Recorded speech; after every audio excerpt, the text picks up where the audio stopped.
अष्टविनायक नमो नमः। गणपति बाबा मोरया, मंगल मूर्ति मोरया। हम गणपतये नमो नमः। श्री सिद्धि विनायक नमो नमः। अष्टविनायक नमो नमः। गणपति बाबा मोरया, मंगल मूर्ति मोरया। श्री गणेशाय नमः। पद्म पुराणम सृष्टि खंडम 47वां अध्याय। श्री नरसिंह अवतार वर्णनम। हिरण्यकश्यपु सभा वर्णन। नरसिंह देव का प्रादुर्भाव। नरसिंह देव से हिरण्यकश्यपु युद्ध। ब्रह्मा द्वारा नरसिंह देव की स्तुति। भीष्म कहते हैं, मैं इस समय हिरण्यकश्यपु की वध वार्ता तथा नरसिंह का पापहारी महात्म्य श्रवण करना चाहता हूँ, आप वर्णन करिए। मुनि पुलस्त कहते हैं, हे राजन, पूर्व सतयुग में हिरण्यकश्यपु नामक दैत्य का आदि पुरुष था। दैत्य गण का आदि पुरुष था। वह दैत्य राज जल में स्थित हो 10,100 वर्ष तक स्नान करके मौन वार्तावलंबन पूर्वक अतिशय तपश्चरण था। उसके तप, शम, ब्रह्मचर्य तथा नियम से ब्रह्मा अत्यंत प्रसन्न हो गए। तब सचराचर गुरु श्रीमान भगवान स्वयंभू ने प्रभाकर के किरणों को भी अपनी प्रभाग से पीछे छोड़ने वाले आनंदित प्रदीप्त हंस युक्त विमान पर बैठकर स्वयं वहां आगमन किया। जगतपति ब्रह्मा के साथ वहां सिद्ध, साध्य, द्वादश सूर्य, वसुगण, मरुदगण, देवता, रुद्रगण, ऋग, यक्ष, राक्षस, पनग, सभी दिक एवं विद, नदियां, सागर गण, नक्षत्र, मुहूर्त गण, आकाशचारी, महाग्रह गण, ब्रह्म ऋषि, सप्त ऋषि, पुण्यवान, राज ऋषि, गंधर्व, अप्सरा आदि स्वर्ग निवासी भी आए थे। ब्रह्म यज्ञ वर्य ब्रह्मा ने देव दैत्यपति हिरण्यकश्यपु से कहा। ब्रह्मदेव कहते हैं, हे सुवर्त, मैं तुम्हारी तपस्या से प्रसन्न हो गया, तुम्हारा मंगल हो। अब अभिष्ट वस्तु का वर प्राप्त करो। हिरण्यकश्यपु कहता है, हे देवोत्तम, देवता, असुर, गंधर्व, यक्ष, सर्प, राक्षस, मनुष्य तथा पिशाच, इनमें से कोई मेरा वध न कर पाए। ऋषि तथा मानव से में से कोई भी मुझे शाप न दे सके। यदि आप मुझ पर प्रसन्न हैं, तब यह वर दीजिए। मेरी और भी प्रार्थना है कि शस्त्र, अस्त्र, प्रदाप्त, पाषाण से शुष्क अथवा उदर्व स्थल पर कभी भी मेरी मृत्यु किसी प्रकार न हो सके। चंद्र, सूर्य, वायु, अग्नि, जल, अंतरिक्ष, नक्षत्र पुंज तथा 10 दिशाओं में भी मैं ही हो जाऊं। 10 दिशाओं में भी मैं ही हो जाऊं। मैं ही क्रोध, काम, वरुण, इंद्र, यम, कुमार, धनज, यक्ष, किम पुरुष होकर रहूं। ब्रह्मा कहते हैं, वत्स, मैंने तुमको ये सब वर दे दिया। ये सभी दिव्य वर हैं। ये अद्भुत तथा सर्व काम प्रद है। तुम निश्चित रूप से यह वांछित वस्तु प्राप्त करो, इसमें संदेह नहीं है। मुनि पुलस्त कहते हैं, ब्रह्मा यह कहकर आकाशपथ से अपने वैराज धाम चले गए। तदंतर हिरण्यकश्यपु द्वारा वर लाभ का संवाद सुनकर मुनि गण के साथ देवता, गंधर्व तथा नागगण पितामह ब्रह्मा के पास आए। तब देवताओं ने ब्रह्मा से कहा। देवता कहते हैं, हे प्रभु, यह असुरपति वर लाभ करके हमारा वध करेगा। आप प्रसन्न होकर शीघ्र इसके वधोपाय का विचार करिए। मुनि पुलस्त कहते हैं, हे भगवान, सर्व प्राणीगण के आदि कर्ता स्वयं प्रभु, हव्य कव्य का सृजन करने वाले परम अव्यक्त प्रकृति आप ही हैं। प्रजापति ब्रह्मा ने सर्वलोक हितकर यह वाक्य सुनकर सुशीतल सुशीतल वचन रूपी जल द्वारा देवगण को आश्वस्त कर दिया। ब्रह्मा कहते हैं, हे स्वर्ग निवासी लोगों, हिरण्यकश्यपु यदि वास्तव में अपनी तपस्या का फल पाएगा, उसकी संचित तपस्या का अवसान होने पर प्रभु विष्णु उसका वध साधित करेंगे। महर्षि पुलस्त कहते हैं, देवगण पद्म योनि ब्रह्मा का यह कथन सुनकर हर्ष पूर्वक अपने अपने स्थान चले गए। इधर वरदान पाकर गर्वित हिरण्यकश्यपु वर पाकर सभी प्रजागण को पीड़ित करने लगा। जो व्रतशील महाभाग मुनि गण सत्य धर्म का पालन करते जितेंद्रियता पूर्वक आश्रम में रहते थे, दानव राज उन पर भी अत्याचार करने लगा। महाअसुर हिरण्यकश्यपु त्रिभुवनस्थ देवताओं को परास्त करके स्वर्ग में रहने लगा। त्रिलोक्य इसके उसके वशीभूत था।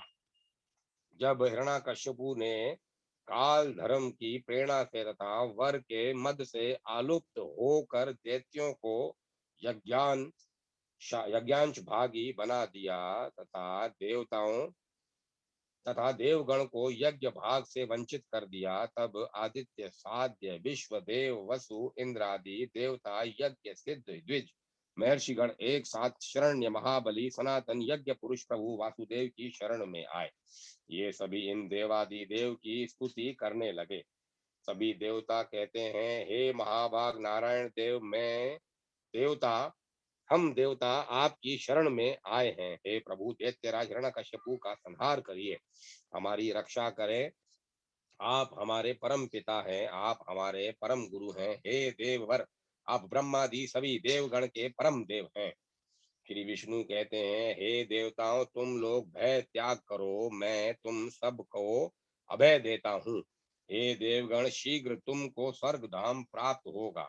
मैं इस वरदान पाकर गर्वित देवगण से अवध्य दानवेंद्र को उसके असुरों के सहित संहार करूंगा। मुनि पुलस्त कहते हैं, भगवान विश्वपति अव्यय विष्णु यह कहकर हिरण्यकश्यपु के निवास पर गए। उस समय उनके शरीर ने सूर्य के समान तेज विस्तृत कर लिया। वे अपनी कांति छटा के कारण द्वितीय चंद्रमा लग रहे थे। उनका आधा शरीर मनुष्यवत तथा आधा सिंहवत था।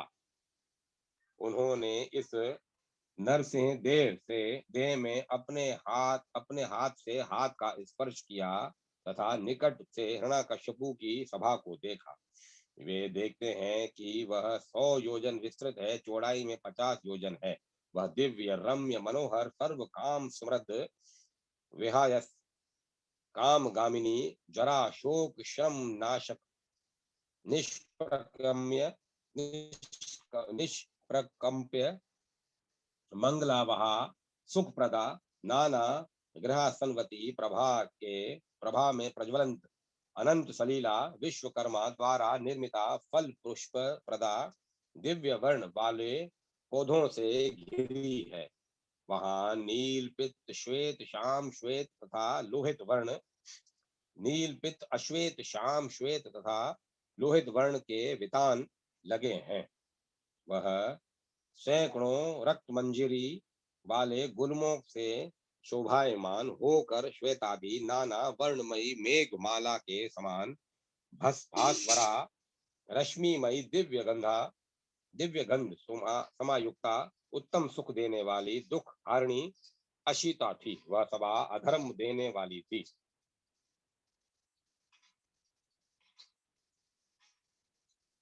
वहां रहने वाले क्षुधा पिपासा तथा ग्लानि नहीं पाते थे। असुरगण वहां आसीन रहते थे।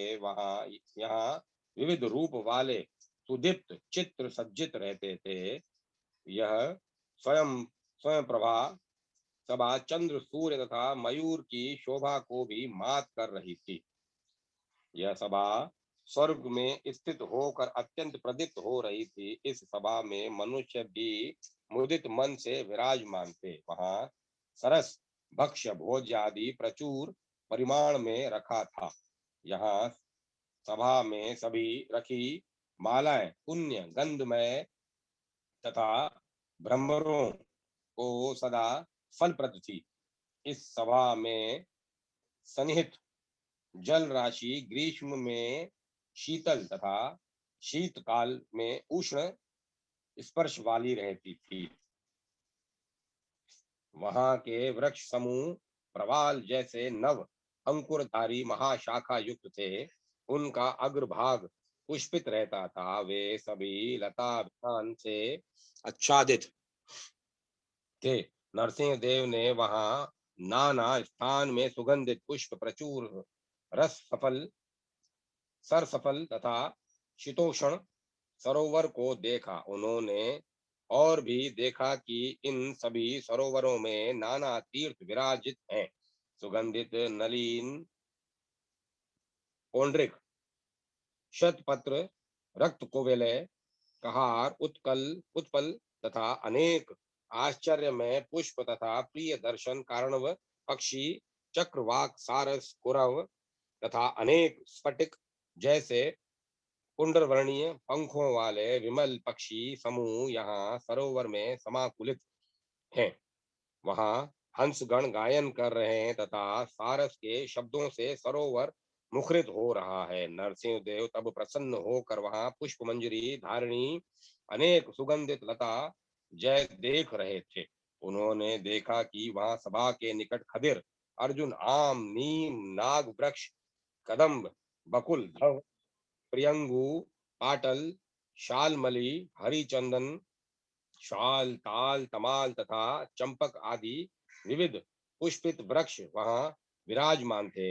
इनके अतिरिक्त इलायची ककुंभ कंकोल लवली कर्णपूरक मधुक कोविदार अंजन अशोक प्रणास अनेक चित्र कर्दुम वरुण पलाश पनस चंदन नील पुष्प निप अश्वत्थत्व तिंदुपा तिंदुका पारिजात मल्लिका भद्रदाक्ष अटरूष पीपुल पीलुप एलावलुक मंदारक कुरुबक पुनांग कुटज रक्त कुरुबक अंगूर किंशुक भव्य दाणिम बीज पूरक कालियक दुकुल हिंगू तेलव्रतिका खजूर नारिकेल हरितक मधुक सप्त पर्ण बिल्व याव शरावत असन तमाल आदि नाना गुलम समावृत पुष्प पत्र फल युक्त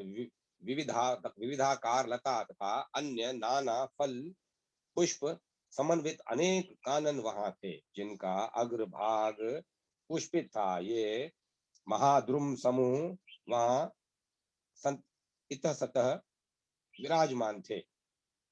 वहां चकोर पक्षी शतपत्र मत कोकिल सारिका आदि पक्षीगण पुष्पित्रांग महावृक्षों पर बैठते थे। रक्त पित्त अरुण वर्ण विहंगम गण पदापों के ऊपरी भाग में अवस्थित थे।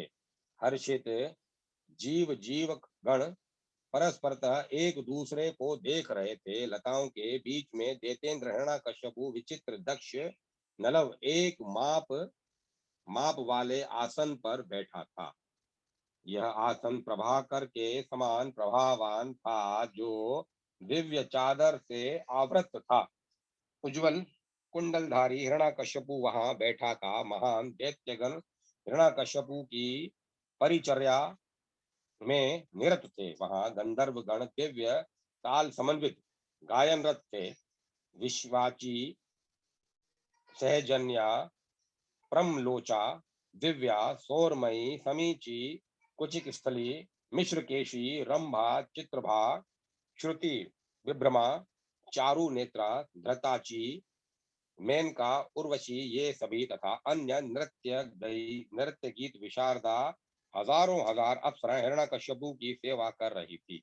सैकड़ों हजारों वर प्राप्त दिति पुत्र गण हिरण्यकश्यपु की उपासना में निरत रहते थे। जैसे बलि विरोचन पृथ्वी पुत्र नरकासुर प्रहलाद विप्रचित्ति महासुर गविष्ठ सुरहंता दुखकर्ता सुमना सुमति घटोधर महा पार्श्व क्रथन पीठर विश्वरूप स्वरूप विश्वकाय महाबली है ग्रीव बाली महासुर मेघमासा वेगवासा घटाभ विटरूप ज्वलन इंद्र तपन ये दैत्य दानव ज्वलित कुंडल मालाधारी चर्माच्छादित कवचधारी चरित्र व्रत सभी वीर वर प्राप्त तथा मृत्युजयी थे ये, तथा इसी प्रकार अन्य दिव्य परिच्छदधारी अनेक वीर दानवेंद्र हिरण्यकश्यपु की सेवा करते थे। ये सभी असुरगण अग्नि के समान ज्वाजल्यमान विविधाकार विमान युक्त महेंद्र तुल्य देह वाले तथा नानाविध बाजू से भूषित थे। इन उनका शरीर अनेक विचित्र आभरण भूषित था। ये सभी द्वितीय पुत्र सर्वतोभावेन हिरण्यकशिपु की उपासना में निरत थे। इन महात्मा दैत्य से हिरण्यकशिपु का जैसा ऐश्वर्य था, वैसा हिरणा वैसा ऐश्वर्य त्रिभुवन में किसी ने न तो दर्शन किया था, न तो श्रवण किया था। उन मृगाधिप ने नरसिंह देव के स्वर्ण रजत में वेदिका युक्त रक्त जड़ित रत्न जड़ित विचित्र विचिकाओं से सुशोभित सुरजित रत्न गवाक्षमयी सभा में कनक वलय तथा हार द्वारा भूषित अंगों वाले शत सहस्त्र दैत्यों से सेवित आदित्य के समान उदित कांति युक्त दिति नंदन हिरण्यकश्यपु को देखा। तदंतर कली चक्रवत समागत अथवा भस्माच्छन्न अग्नि के समान नरसिंह देव से अच्छा नरसिंह रूप से ढके हुए इन महात्मा नरसिंह देव को आते देख हिरण्यकश्यपु के पुत्र वीरवान प्रहलाद ने दिव्य नेत्र से देखकर पहचान लिया, ये वस्तुतः वन के सिंह नहीं है, ये तो देवादिप हरि हैं। तब इन स्वर्ण गिरी के समान अपूर्व देहधारी हरि को देखकर स्वयं हिरण्यकश्यपु ही नहीं, प्रत्युत सभी दानव विस्मित हो गए। प्रहलाद कहते हैं, हे दैत्यों के आदि पुरुष महाबाहु राजन, ऐसा यह नरसिंह शरीर हमने कभी नहीं देखा है। ऐसी आकृति का वर्णन भी कभी हमने श्रवण नहीं किया था। यह दिव्य अव्यक्त परम नरसिंह मूर्ति कहाँ से आती? तथापि मेरा मन यह कहता है कि इन नरसिंह कृति से ही दैत्यों का दारुण नाश होगा। देखता हूँ कि इस नरसिंह देव में देवता अवस्थान कर रहे हैं। नद नदी सागर हिमाचल पारियात्र पर्वत अन्य कुछ चंद्र नक्षत्र सूर्य वसु धन धनदुख कुबेर धनद कुबेर वरुण यम इंद्र मरुदगण देवता गंधर्व तपोधन ऋषि नाग यक्ष पिशाच पिशाच भीष्म भीषण राक्षस तथा देवता ब्रह्मा एवं अन्य जितने चर अचर जीव हैं, ये वे सभी इन देव के ललाट में स्थित तथा घृणित हो रहे हैं। समस्त स्थावर जगम भी वही है।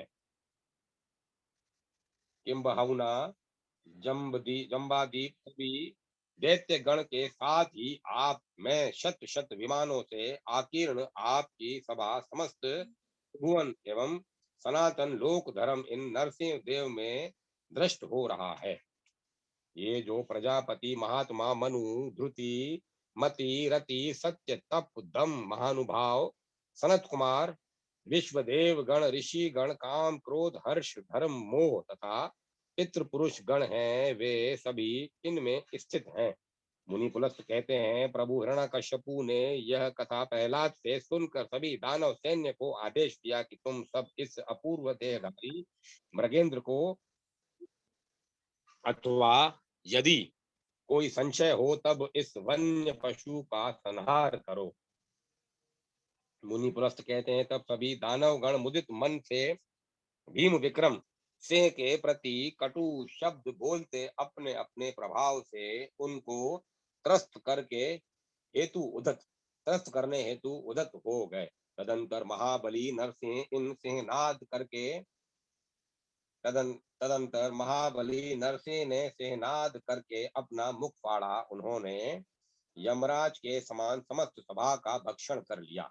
तब हिरण्यकश्यपु ने अपनी सभा को विध्वस्त देखकर रोष एवं शोभ से आकुल होकर सिंह पर अस्त्र फेंका। यह सभी अस्त्रों के में प्रधान दारुण दंड काल चक्र घोर विष्णु चक्र त्रिलोक दग्ध कर सकने वाला पेतामास्त्र ब्रह्मास्त्र विचित्र वज्र शुष्क एवं आर्द रूप अन्य दो प्रकार के वज्र प्रचंड उग्र शूल कंकाल मूषल ब्रह्मशिर अस्त्र वायव्यास्त्र मथन रौद्र नारायणास्त्र अग्नेयस्त्र त्रेशीर कपालास्त्र किंकारास्त्र अप्रतिहत शक्ति क्रोंचास्त्र मोहनास्त्र शोषणास्त्र विरोधनास्त्र अशोभनायास्त्र काल मुद्गर महाबल तपानास्त्र संवर्तनास्त्र विलापनास्त्र शातनास्त्र कल्पनास्त्र मायास्त्र गंधर्वास्त्र असी रत्न नंदक प्रसावनास्त्र प्रमथ नास्त्र वर्णास्त्र अप्रतिहत गति पशुपतास्त्र। ये सभी दिव्य दिव्य अस्त्र दीप्त्याग्नि में आहुतिवत हिरण्यकश्यपु ने नरसिंह पर छोड़ा। असुरोत्तम द्वारा छोड़े गए अस्त्र शस्त्रों से नरसिंह देव को ढक दिया। विदित हो रहा था मानो सूर्य ने निधाद काल में हिमालय को अच्छान कर दिया।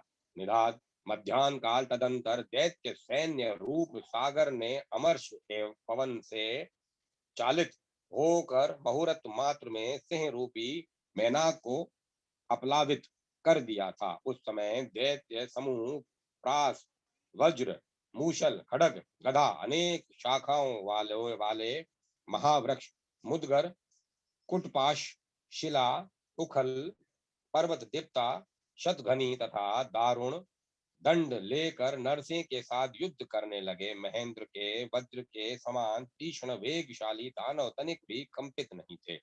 वे शीर्ष युक्त नाग समूह के समान देह बाहु उद्धत करके विविध पाशादि हाथ में लेकर चतुर्दिक से नरसिंह देव पर आक्रमण कर रहे थे। इन दानवों के अंग स्वर्ण माला भूषित तथा मुख गवृतृष्ण दाढ़ से समाकुल थे। ये सूरत प्रभावान तथा श्रृंगधारी देह वाले थे। इनको देखकर प्रतीत होता था ये सब चिनांशुक धारी हंस के समान है। तदंतर दानव हिरण्यकश्यपु ने माया बल से वायु चालित अग्नि वर्षा प्रारंभ कर दिया। उस समय महाघृति सहस्त्र नेत्र इंद्र ने मेघों को वहां भेजा, जिनकी प्रबल जल वर्षा से अग्नि शांत हो गई। दैत्यों की यह माया युद्ध में नष्ट हो गई। तब दानव ने अन्य माया फैलाकर सभी लोगों को घोर अंधकार से आवृत कर दिया। तदंतर नरसिंह देव ने जब सर्वत्र अंधकार से आवृत एवं दैत्यों को सशस्त्र समागत देखा, तब देव नरसिंह ने अपने तेज से सर्वत्र दिवाकर के समान आभा युक्त कर दिया। सभी दानव उनकी त्रिशिखा भ्रुकुटी का अवलोकन करने लगे। उनकी ललाट तट पर स्थित भ्रुकुटी ऐसी लग रही थी मानो वह त्रिकुट स्थित त्रिपथ गंगा हो। तदंतर सभी दानवी माया नष्ट हो जाने पर दिति नंदन दानवगण विषण हो गए। तब वे सभी हिरण्यकश्यपु की शरण में आए। यह देखकर दानवराज क्रोध से प्रज्वलित हो उठा, मानो वह उस समय अपने ही क्रोध से दग्ध हो रहा था। दैतेंद्र के क्रोधित होने पर जगत तमो जाल से पुनः अच्छान हो गया। उस समय अवाह प्रवाह विवाह प्रवाह प्रवाह संवहक उद्वक तथा परिवह नामक भीषण 7 पवन अशुभ की सूचना देते क्रोधित होकर गमन में प्रभावमान हो गए। उस समय जगत के क्षयार्थ सभी दुष्ट ग्रह प्रादुर्भूत हो गए। वे दुष्ट ग्रह उस समय यथा सुख गगन में विचरण करने लगे। योग का कोई कारण उस समय नहीं था। तथापि निशाचर तारापति चंद्र विवर्ण हो गए। आकाश में उस समय कृष्ण वर्ण काकबंद दृष्टि गोचर होने लगा। सूर्य एवं अग्नि से काले रंग का धूम निकलने लगा। गगनस्थ प्रभु दिवाकर बारंबार परिघी युक्त होने लगे। आकाश में धूम के अनेक समान सातों सूर्य उग गए। ग्रह गण गगन में चंद्र के श्रृंग पर स्थित हो गए, शुक्र तथा बृहस्पति वाम एवं दक्षिण स्थित हो गए, शनेश्चर तथा लोहितांग मंगल भी वाम एवं दक्षिण में अवस्थान करने लगे। युगांतकालीन आवर्तन के समान सभी गगनचर घोर ग्रहों के ने एक साथ श्रृंगों पर आरोहण किया। ग्रह नक्षत्रों के साथ तमुनुग चंद्रमा ने भी चराचर विनाशार्थ ही रोहिणी का अभिनंदित नहीं किया। राहुग्रस्त चंद्रमा अलकाओं से आघात पाने लगे, सभी अलकाएं प्रज्वलित होकर यथा सुख चंद्र मंडल में विराजित हो गई। देवताओं के अधिपति भी शोणित वर्षण करने लगे। विद्युताकार उल्काएं गगन में से महाशब्द के साथ गिरने लगी। वृक्षों में अकाल में ऋतु न होने पर भी फल फूल उगने लगे। सभी असमय में फल युक्त लताएं दैत्य नाश की सूचना दे रही थी। उनमें फल से फल, पुष्प से पुष्प की उत्पत्ति,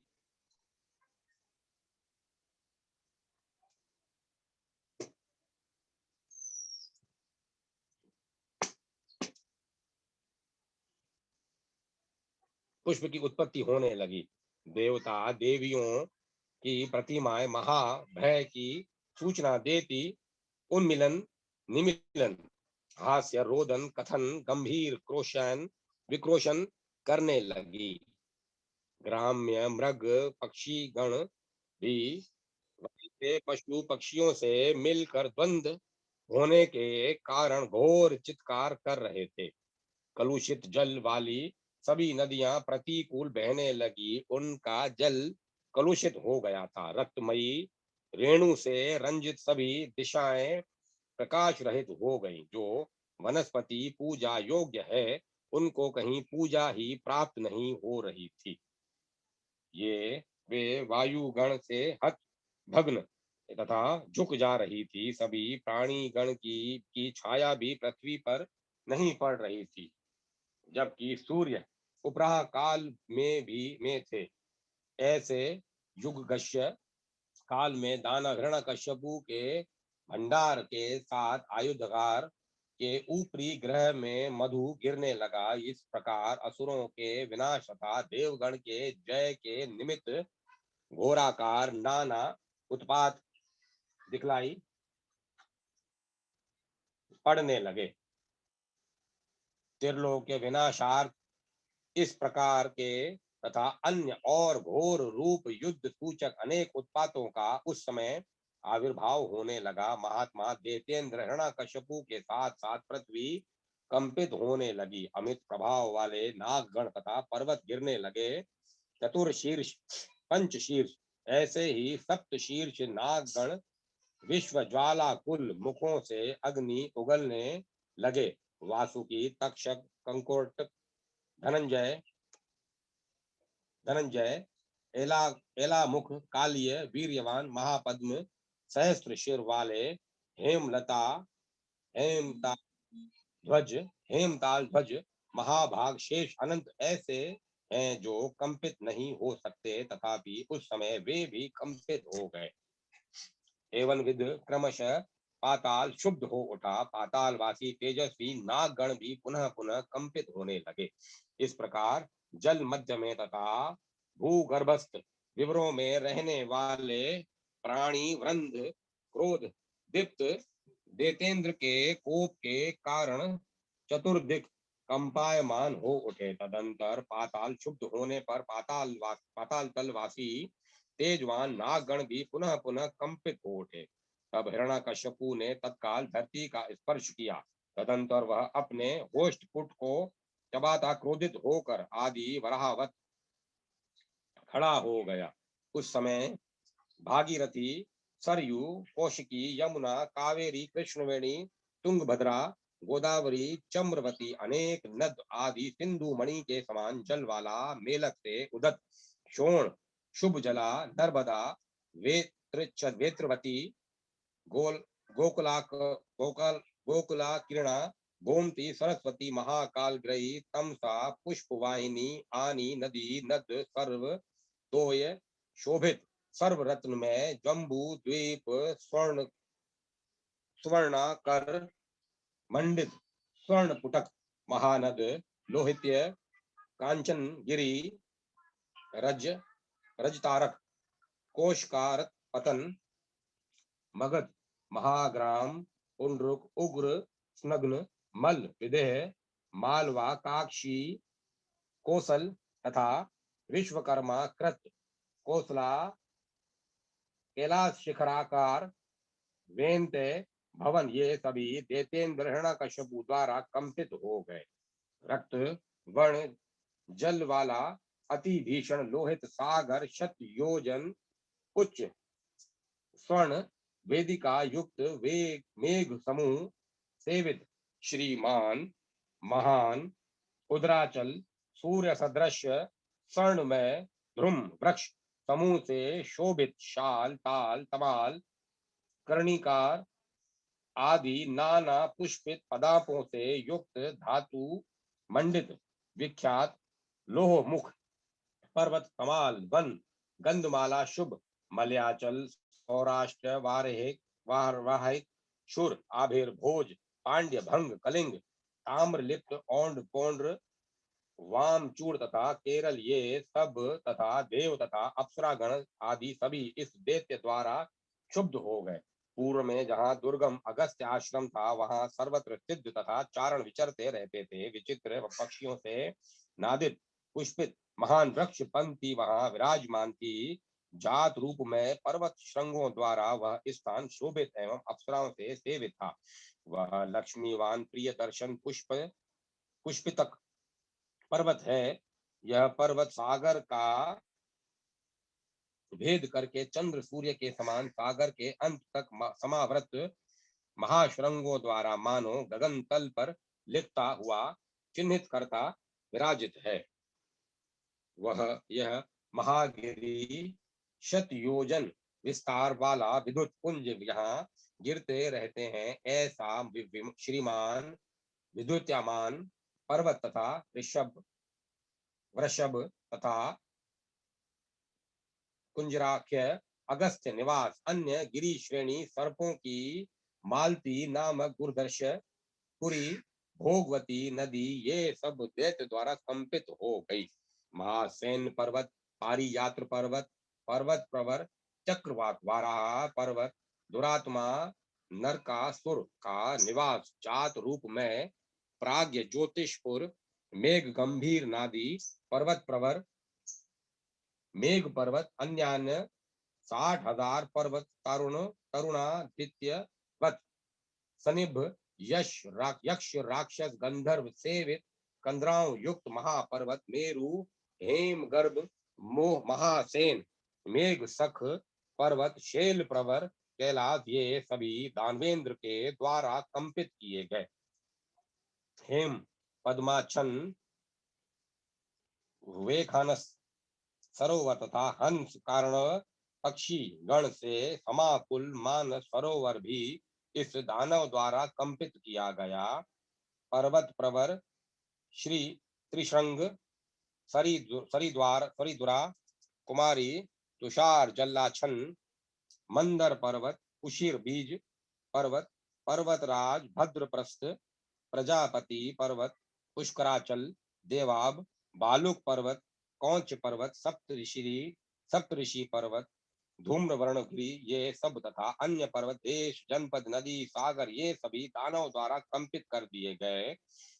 महीपुत्र कपिल व्याघ्रवान भी प्रकंपित हो गए। खेचर प्राणी पाताल तल वासी निशा के पुत्रगण अंकुश आयुधधारी रौद्र मुख उधर्वगामी भीम वेगी रौद्रगण भी दानवेंद्र द्वारा कंपित किए गए। तब गदाशूलधारी भीषण हिरण्यकश्यपु ने मेघ गंभीर निनाद किया। वह वेगवान मेघ के समान प्रतीत होने लगा। उस अवस्था में देव शत्रु दिति पुत्र ने दीप्त होकर नरसे पर आक्रमण कर दिया। तदंतर मृगेंद्र नरसिंह ने ओंकार की सहायता से तीक्ष्ण नखों से दैत्येंद्र को विदीर्ण करके उसका वध कर दिया। इस दैत्य के मृत होने पर पृथ्वी, काल, आकाश, ग्रह, सूर्य, चंद्र, दिशाएं, नदी, पर्वत, समुद्र आदि सभी प्रसन्न हो गए। तत्पश्चात देवता तथा तपस्वी ऋषिगण इन सनातन देव देव का सतव उनके दिव्य नामों का उच्चारण करने लगे। उन्होंने कहा, हे देव, आपने ही नरसिंह देह धारण किया है। परावर्ग्य लोग आपकी अर्चना इसी रूप में करते हैं। ब्रह्मदेव कहते हैं, हे प्रभु, आप ही ब्रह्मा, रुद्र, महेंद्र प्रभृति श्रेष्ठ देवता कहलाते हैं। आप ही कर्ता विकर्ता लोक समूह की प्रभव भूमि है। परम पंडित गण आपको ही परम सिद्धि, परम सत्व, परम रहस्य, परम हवि, परम धर्म, परम यश, परम पुराण पुरुष, परम सत्य, परम तप, परम पवित्र, परम पद्धति, परम यज्ञ, परम होत्र, परम शरीर, परम ब्रह्म, परम योग, परम वाणी, परम रहस्य, परम पुराण, परम गति कहते हैं। मुनि पुलस्त कहते हैं, सर्वलोक पितामह भगवान ब्रह्मा इस प्रकार देवादिदेव नारायण का स्तव करके ब्रह्मलोक चले गए। तब तुरही बजने लगी, सभी अप्सराएं नृत्यत हो गईं। ईश्वर हरि क्षीर सागर के उत्तर तट पर चले गए। उन्होंने अपने दीप्त तथा तत्कालिक महासिंह रूप को वहां स्थापित करके अपना पुराण रूप धारण कर लिया तथा चले गए। इस प्रकार से विचित्र भूषा वाले भास्वर अष्ट चक्रात्मक अव्यक्त प्रकृति देव देव भगवान देवादिदेव गरुड़ध्वज स्वस्थान चले गए। 47वां अध्याय समाप्त। 48वां अध्याय अंधकासुर कथनाक कथानाक वर्णन। शंकर अंधकासुर युद्ध। शिवकृत आदित्य सतव अंधकृत शिव स्तोत्र। ब्रह्मा का ब्राह्मण को श्राप प्रदान करना। गायत्री महात्म्य गायत्री न्यास वर्णन। भीष्म कहते हैं, आपने नरसिंह महात्म्य विस्तार से कहा, अब भैरव भवदेव का महात्म्य कहें। मुनि पुलस्त कहते हैं, उन देव देव का उत्तम कर्म सुनो। पूर्व काल में एक दैत्य था जो कजल पुंज की आकृति वाला था। उसने महान तप किया जिससे वह देवगण के लिए अवध्य हो गया। एक बार उसने पार्वती को महादेव के साथ क्रीड़ारत देख लिया तथा पार्वती को हरण करने हेतु उद्यत होकर विचार करने लगा कि मैं इस देवी का हरण करूंगा। इसके वियोग में महादेव तो अवश्य प्राण त्याग करेंगे। इस प्रकार यह लोक सुंदरी मेरी पत्नी हो जाएगी। इस पार्वती का सुंदर मुख है, इसके होंठ बिंब फल के समान है। एक प्रकार से इसकी समस्त मुख छवि अत्यंत कमनीय है। यदि यह पार्वती मेरी भार्या नहीं होती तब मुझे जीवित बचे रहने का क्या फल। अंधक दैत्य ने यह मंतव्य करके अपने मंत्रियों के साथ मंत्रणा किया और उसने अपनी समस्त सैन्य को एकत्रित करके सेनापति से कहा। अंधक कहता है, मेरा देव देवध्वंसी चेत्र रथ लाओ। मैं विष्णु रुद्रादि प्रधान देवगण को जय करूंगा तथा शैल नंदिनी का हरण करूंगा। इस सुंदरी ने मेरे मन को मोह लिया है। ऋषि पुलस्त कहते हैं, सुनकर अंधक के मंत्री ने कहा, हे राजन, देवगण ने पर भार्या निरथ कनकासुर का वध किया था। यह सुनकर अंधकासुर ने क्रोधित होकर कहा, मैं शंकर आदि प्रमुख देवगण का वध कर दूंगा। इधर इंद्र ने कनक दानव का वध किया तथा अंधकासुर के भय से वे शरणार्थी होकर शंकर के यहाँ गए। भयभीत सहस्त्र नेत्र इंद्र ने वहां जाकर भगवान चंद्रशेखर का दर्शन किया तथा उनको प्रणाम करके कहने लगे। इंद्र कहते हैं, हे देव, अंधक दानव से मुझे अभय प्रदान करिए। मैंने युद्ध में उसके पुत्र का वध किया है। तभी अंधक से मुझे भय हो गया है। जब तक वह अपने पुत्र वध का समाचार नहीं जान लेता, उसी बीच में उसका वध करिए। हे सुरोस्तम, यह दानव स्त्री लंपट पराई स्त्रियों का हरण करने वाला तथा क्रूर है। यह असुर आपका निश्चित वध्य है।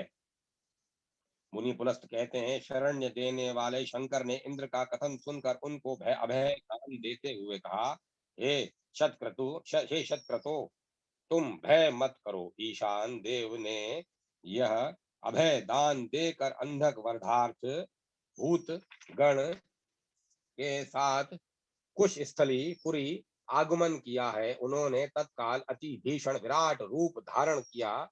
ज्वलित धावमान सर्प समूह से उनका भीषण सर्प युक्त देह तो अत्यंत भयानक हो गया। उनके जटाजूट के में फण वाले सांपों में स्थित होने के कारण उनकी मणि रत्नों की कांति मानो आकाश स्पर्शी थी।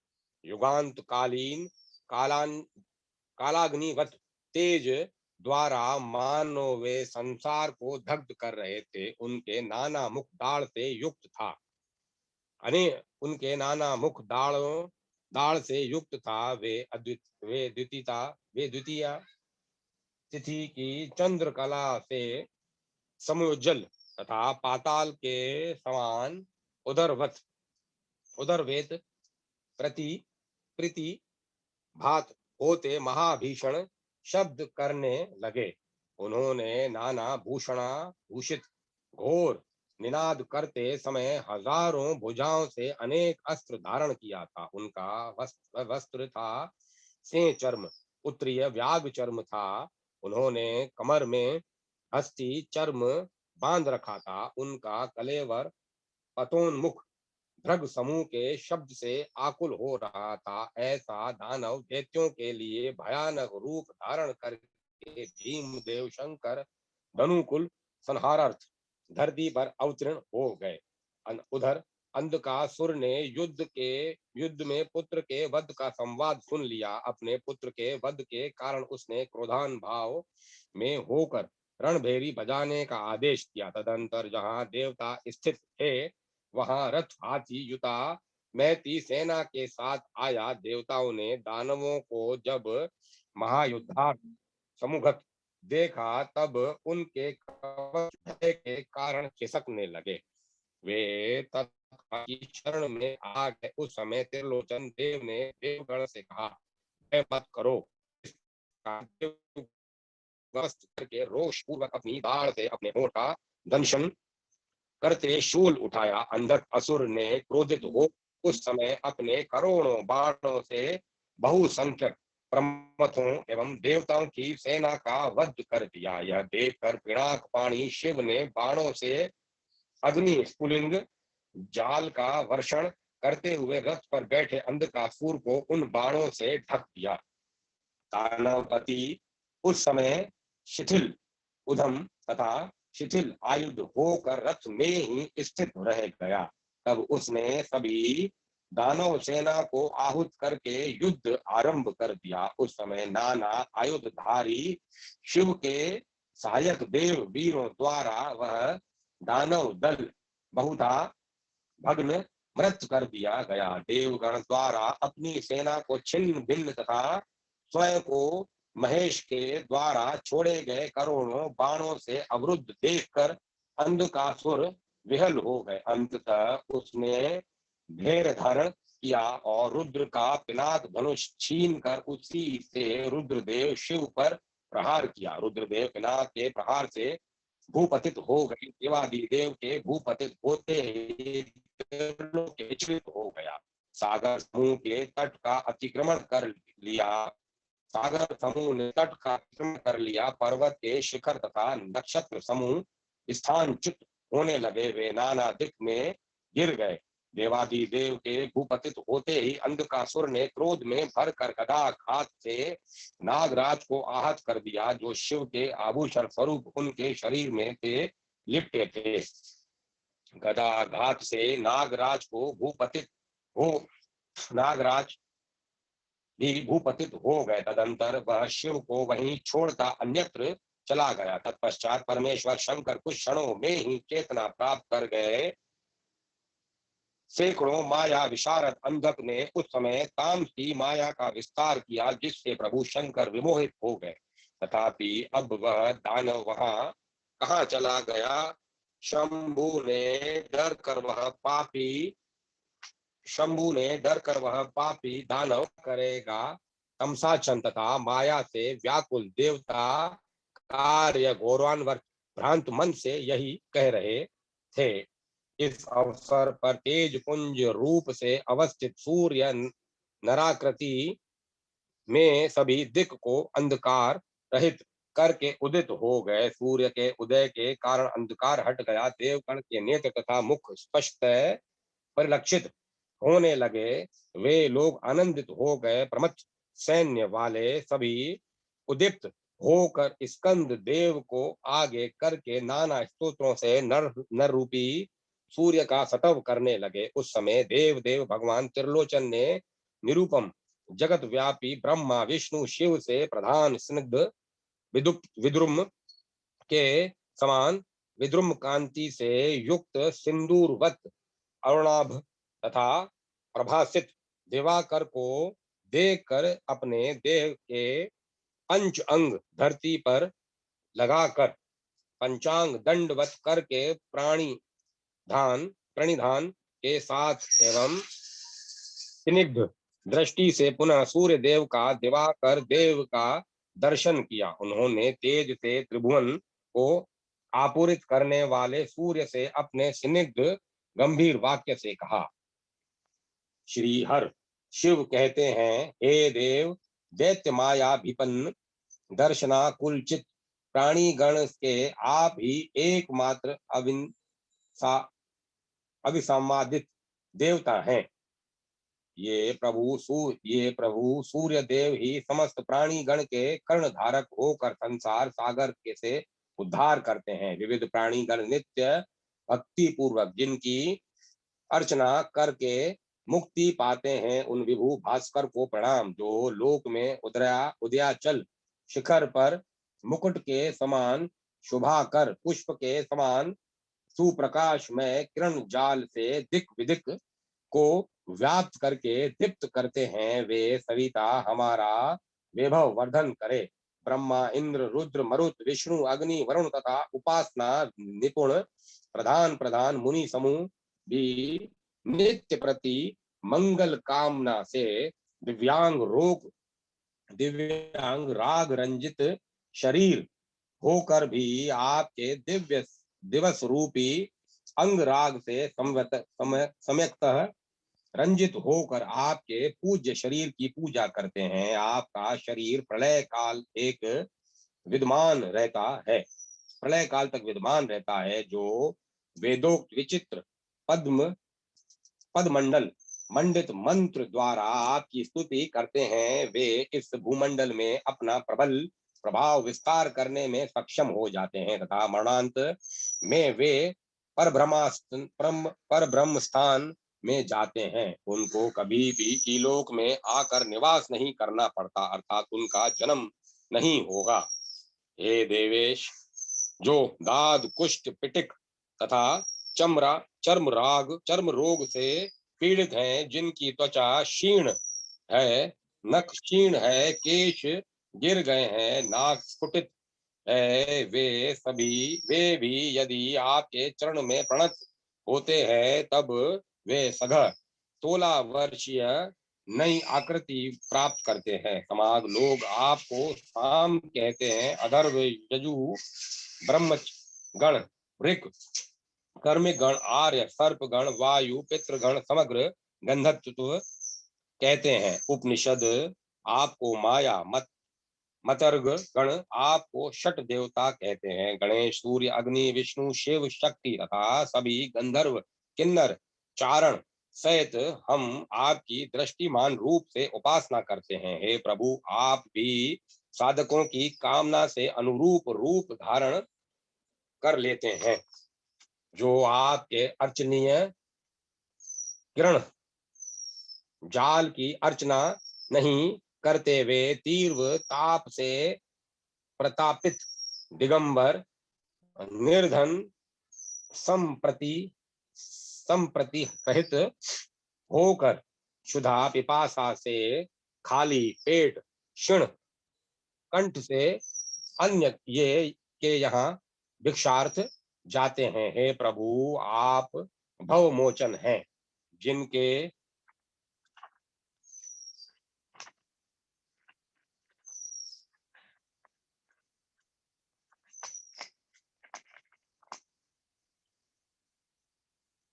जिनके नयन प्रफुल्ल रक्त कमल कोशवत विशाल हैं, जिनके नेत्रों के तारक तनिक विलास चांचल्य से शोभायमान है, तथा जो किंचित पिंगल वर्ण हैं, जिनका शरीर प्रशस्त सुंदर हार पहनने के कारण अत्यंत शोभायमान है, जो उतंग स्थूल स्तनों के भार से पीड़ित है, जिनके उरु केले के तने के समान है, नितंब वर्तुल एवं विशाल है, तथा उन उस पर सुचारु रूपेण निबद्ध मणि मेखला मधुर स्वर करती है, जिनका मुख ललाट तट के प्रांत भागस्थ वस्त्र के कोने से निबद्ध स्वर्ण में आंचल से उद्भासित है, जिनके वाक्य अव्यक्त मधुर गदगद हैं, जिन तथा जिनके पादशेप से चलना नुपुर की मधुर झनकार गुंजित होती है,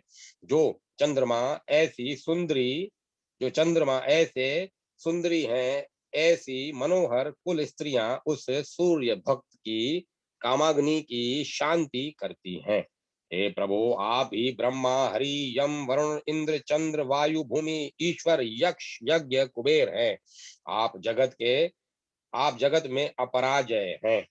आपके ही छंद रूप सात अश्वगण मधुर ध्वनि प्रणवात्मक सहित आपका वहन करते हैं। वे भूवर लोक में परिचालन करते हैं, परंतु भूलोक में परिचालन करके वे अश्व प्रबल विक्रम पूर्ण महावेग से इस विशाल व्योम मंडल में एक कोने से दूसरे कोने तक जाकर समग्र व्योम का लंघन करके भी तनिक भी श्रम थकान से आक्रांत नहीं होते। हे अनंत मूर्ति, जो देहधारी ध्यान योग्य निरत होकर चित्त की एकाग्रता से समाधि आप करके आपके तुरीय पद के ध्यान में आसक्त होते हैं, वे चीरकाल हेतु रोग रहित हो जाते हैं। वे कभी भी किसी भी प्रकार के भय से आक्रांत ही नहीं हो पाते, परंतु वे शाश्वत अचिंत्य अनादि अनंत जन्मादि क्षण भाव विकार से रहित पुराण परमेश्वर के जरा मरण शोक भयादि सहित स्थूल अनुभव से परे सांख्य ज्ञान के भी अतीत वेदांत वादी गण द्वारा प्रतिपादित विशुद्ध चर्म वस्तु रूप निश्चित ब्रह्मानंद को प्राप्त कर लेते हैं। हे अमल चारु मूर्ति प्रभु, हे भानुदेव, आपका चरण कमल द्वय सुर असुर गण के मस्तक द्वारा प्रणाम करने से घर्षित होता रहता है। आपका शरीर अग्नि पुंजवत उज्जवल है। आप ही तपस्चरण के आधार स्थल है। भक्तगण आपकी उपासना करके सुचीर काल पर्यंत स्वर्ग में रहते हैं। हे भूतेश, आप भूतगण प्राणी गण को पुनः पुनः वर देते रहते हैं। हे अव्यात्मात्मा हे अव्यात्मा व्योमाठास सविता भुवनों के एकमात्र दीपक आप ही ऋत साम यजु वेद त्रयी के आवास स्थल रूप से प्रसिद्ध है। आप ही सृष्टि स्थित लय के कारण तथा लोकपाल स्वरूप है। हे देव, मैं दीन तथा अनुकंपा के योग्य हूँ। मैं इस संसार सागर में जन्म जन्मांतर से प्रीति कर विविध विचारों तथा मनोरथों में मग्न रहा करता हूँ।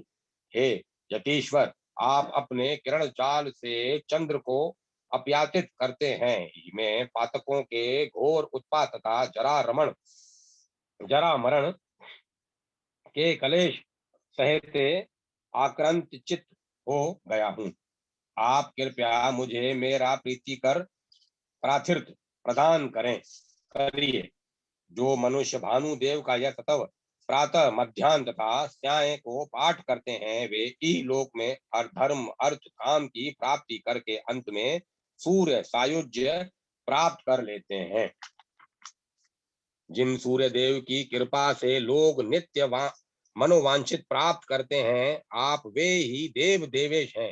हे भक्त भय हारी, आपको नमस्कार है। हे सुब्रम सुब्रम सुब्रमण्यम सुब्राण्यम, हे सुब्रणम सर्व देव नमस्कृत, आपको नमस्कार। हे बिंग मांचू, आप जगत के चक्षु रूप हैं, आपको नमस्कार। हे प्रभाकर भानु जगतपति, यह दानव मुझे अत्यंत पीड़ित कर रहा है। हे दिवाकर, अब मैं क्या करूं, किस प्रकार इसका विनाश करूं? सूर्यदेव कहते हैं, यह सैकड़ों माया विशारद पापी दैत्य हैं, आप इसे शूल से शूल के आघात से परास्त करें। हे देवेश, आप शूल से अंधक नाश द्वारा जयी हों, आप शूल उठाकर उसमें अपना तेज निक्षिप्त करके इसका नाश करिए। मुनि पुलस्त कहते हैं, तब पिनाक पाणी शिव ने पाप कर्मा अंधक द्वारा ताड़ित होकर पिनाक धनु लेकर उससे पशुपतास्त्र नामक भीषण बाण अंधक पर छोड़ा। इस रुद्र बाण से विद होकर अंधक के देह से रुधिर शरण होने लगा, परंतु उस रुधिर के बिंदुओं से हजारों हजार अंधक उत्पन्न हो गए। वे जब विदीर्ण किए जाते, तब उन हजारों अंधकों के देह से और भी अंधक उत्पन्न हो जाते। इस प्रकार घोर अंधकों के जन्म से जगत व्याप्त हो गया। देव देव शंकर ने इस प्रकार अंधक की माया देखकर उसे ग्रास करने हेतु मातृकाओं की सृष्टि किया।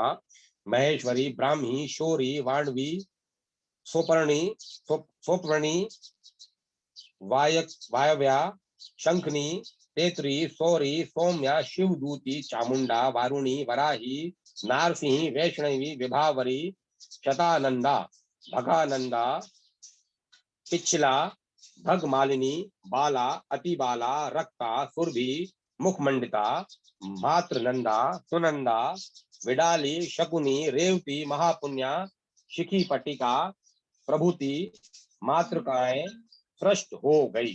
तब त्रिपुरांतक शिव तब त्रिपुरांतक देव शिव ने शैल से दैत्य को विदीर्ण कर दिया। तब दैत्यों के अंग से जो रक्त निकला, उस सभी रक्त को मातृगण ने पान कर लिया। हे राजन, तब दैत्य रक्त रहित शुष्क हो गया। वह दैत्य शूल में शिव द्वारा पिरोया जाकर हजार दिव्य वर्षों तक, एक दिव्य वर्ष 360 मानव वर्ष स्थित था।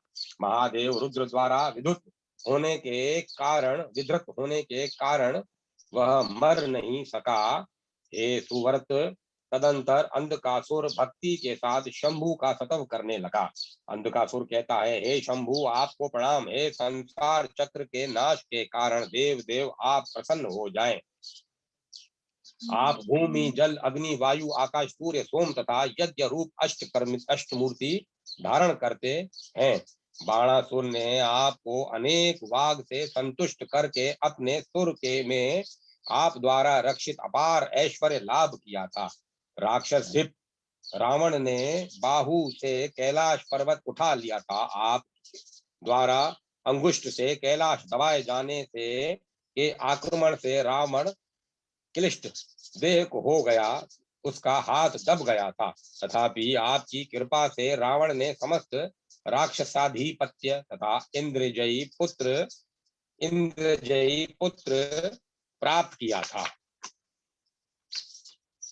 हे भव भय हारी, हे परम उदार, हे मुझे सुख देने वाले, हे निखिल देवगण के सारभूत, हे ईश्वर, जो मनुष्य भक्ति पूर्व हृदय से आपके चरण कमल को धारण करता है, उनको आप वांछित अर्थ प्रदान कर देते हैं। पूर्व में मुनीश्वर लोग ने सादर लिंग रूप आपकी पूजा द्वारा सर्व मनोरथ लाभ किया था।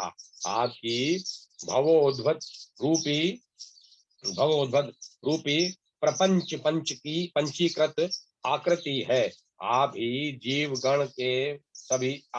जीवगण के जीवन हैं। यह चिंतन करके तथा आपके चरणों में चित्त नियोजित करके इस वृक्ष कोटरस्थ मैंने सभी कामनाओं को प्राप्त कर लिया। मैंने आपके चरणों में शरण ले लिया है। हे भक्त वत्सल, मैं मूढ़ हूँ, आपका सतव करना नहीं जानता। आप ईश्वर है, मैं तो रण में युद्ध में स्थित था। आप मुझ पर कृपा करिए। मुनि पुलस्त कहते हैं, महेश की यह स्तुति दैत्य अंधक ने आदर पूर्वक किया। तब शिव ने उसे गणेशरत्व एवं भृंगीरटी नामक नाम प्रदान किया। भृंगीरति नाम प्रदान किया। हे राजन, भवहारी प्रभु हर की ऐसी महिमा है। यह महिमा उनके भक्तों के को सुख देने वाली तथा विघ्नहारी है। भीष्म कहते हैं, हे द्विज प्रवर, मनुष्यों को देवत्व, सुख, राज्य, धन, यश यश, जय, भोग्य, आरोग्य, आयु, विद्या, स्त्री, पुत्र, बंधु वर्ग तथा सर्वविध मंगल किस प्रकार मिले, आप यह कहिए। मुनि पुलस्त कहते हैं, ब्राह्मण गण सूर्य सर्व काल में इन गुणों से युक्त तथा श्रीमान होकर रहते हैं। त्रिलोक्य में युग युगांतर में विप्रगण तथा पवित्रता साधक होते हैं। द्विजाचरण करके देवगण ने अक्षय स्वर्ग प्राप्त किया है। राजा लोग धरा पालन करते हैं। लोग वित्त, सुख तथा अन्य जो कुछ उपभोग करते हैं वह सब ब्राह्मण पूजा फल ही है। लोक में विप्र जैसा कुछ भी नहीं है। वे देवताओं के भी देवता हैं। हे ब्राह्मण, भूतल पर भुक्ति मुक्ति फलप्रद वृक्ष हैं। वे लोक में सबके गुरु तथा पूज्य हैं। वे तीर्थात्मक एवं पापहारी भी हैं। पूर्व काल में ब्रह्मा ने सर्व देवालय स्वरूप ब्रह्मांड का निर्माण किया था। पुरा काल में नारद ने यही प्रश्न ब्रह्मा से पूछा था कि हे प्रभु, किसी पूजा द्वारा माधव प्रसन्न होते हैं। ब्रह्मदेव कहते हैं, विप्रगण जिस पर प्रसन्न होते हैं विष्णु भी उस पर प्रसन्न हो जाते हैं। इसीलिए ब्राह्मण सेवा तत्पर व्यक्ति पर ब्रह्म की प्राप्ति करते हैं। विष्णु सदा ब्राह्मण देह में निवास करते हैं, यह अन्यथा नहीं है कि ब्राह्मण पूजा करो, इससे तत्काल विष्णु प्रसन्न होते हैं। जो सदा दान मान तथा पूजा द्वारा ब्राह्मणों को संतुष्ट करते हैं, उन्होंने तो यथा विधि प्रिय दक्षिणा युक्त 100 यज्ञ संपन्न कर लिया। ब्राह्मण का मुख ऐसा खेत है जो उशर नहीं है, उसमें दान ब्राह्मण भोजन रूप बीज बोए। वह कृषि सर्व काल में उत्तम फलदायक होती है। जो दान अभिगमन द्वारा प्रदत्त होता है उस मनोरम दान वह मनोरम दान है। सागर का भी अंत है, परंतु दान फल का कहीं अंत नहीं है।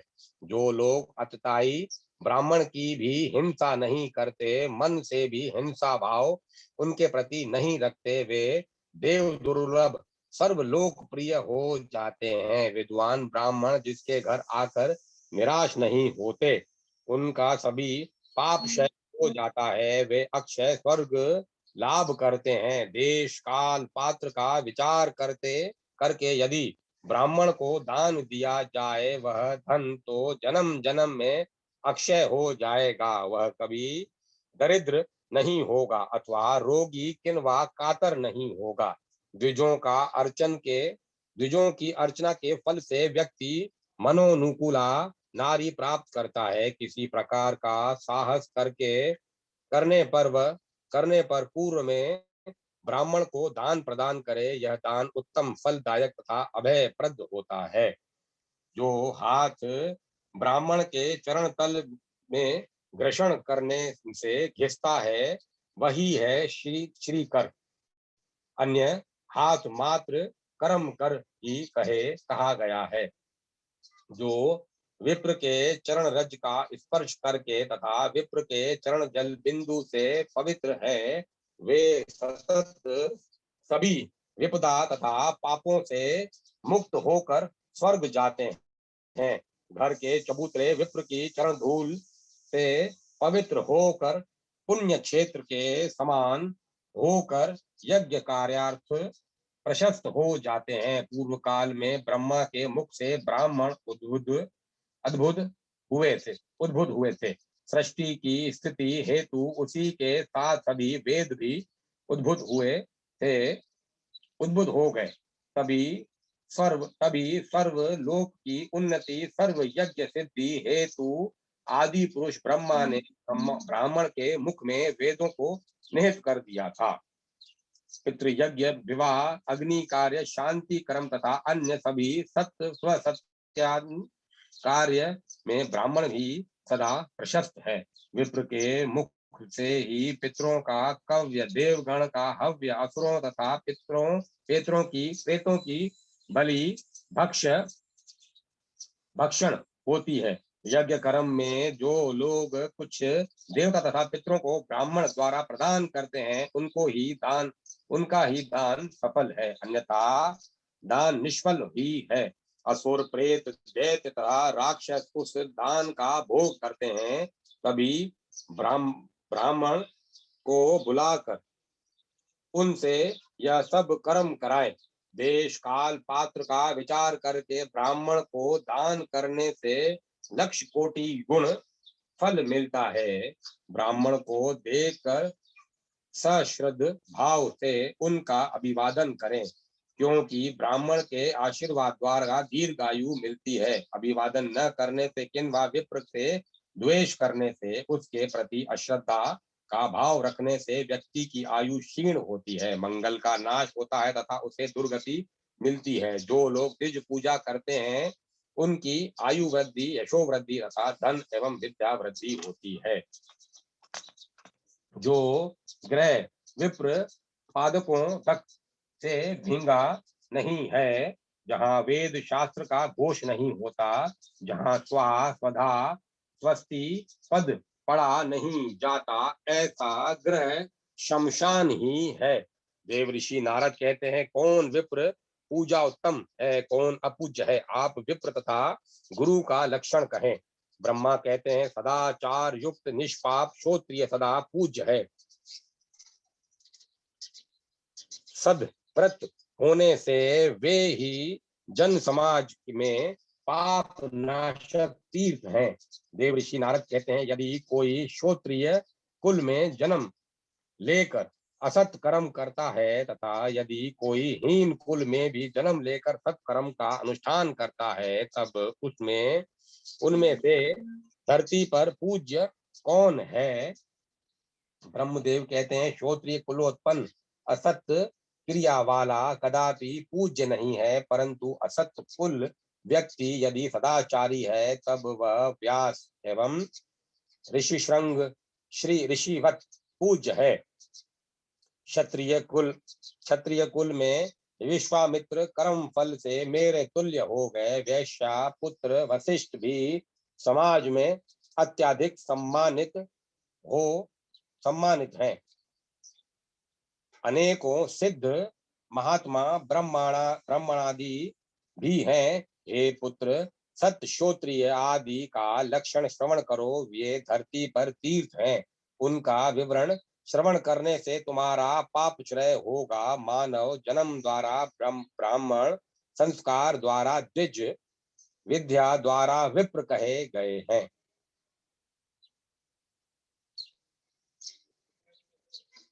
इन त्रिगुण सहित होना ही ब्राह्मण, द्विज तथा विप्र है।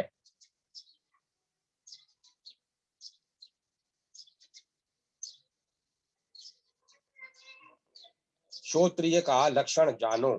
जो विद्यापूत, मंत्रपूत, वेदपूत है, वे तीर्थ स्नान आदि से पावन होकर इस विश्व में पूज्यतम है। जो सदा नारायण के प्रति भक्तिमान है, जो जितेंद्रिय, क्रोध जीत एवं सब में समता व्यवहार रखते हैं, जो गुरु देवता तथा के प्रति भक्तिमान है, जो परदारा रत नहीं है, जो नित्य पुराण पढ़ते हैं तथा विविध धर्मानुख्यान का प्रचार करते हैं, उनके दर्शन से नित्य मेधादि जनित फल मिलता है। जो नित्य स्नान करते हैं, अनेक व्रत, दिव्य पूजा तथा भागीरथी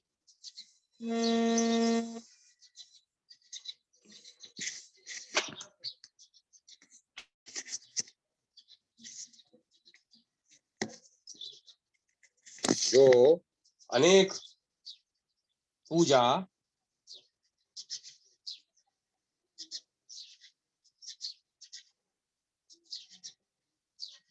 जो नित्य स्नान करते हैं, अनेक व्रत, दिव्य द्विज पूजा तथा भागीरथी में स्नान करते हैं, ऐसे ब्राह्मण के साथ आला आलापादी करके संबंध बनाने से उत्तम गति मिलती है। जो मित्र तथा अमित्र इन दोनों के प्रति दयालु हैं, सर्वजन समव्यवहारी हैं, तृण मात्र भी दूसरे का हरण नहीं करते, जो काम क्रोधादि से रहित हैं तथा जितेंद्रिय हैं, जो ग्रह में आई पर नारी के प्रति तनिक भी मानसिक राग नहीं रखते, ऐसे ब्राह्मण ही सद्गुरु होने योग्य हैं। अब मैं कथा को विराम देता हूँ, कल आगे इसका आनंद लेंगे।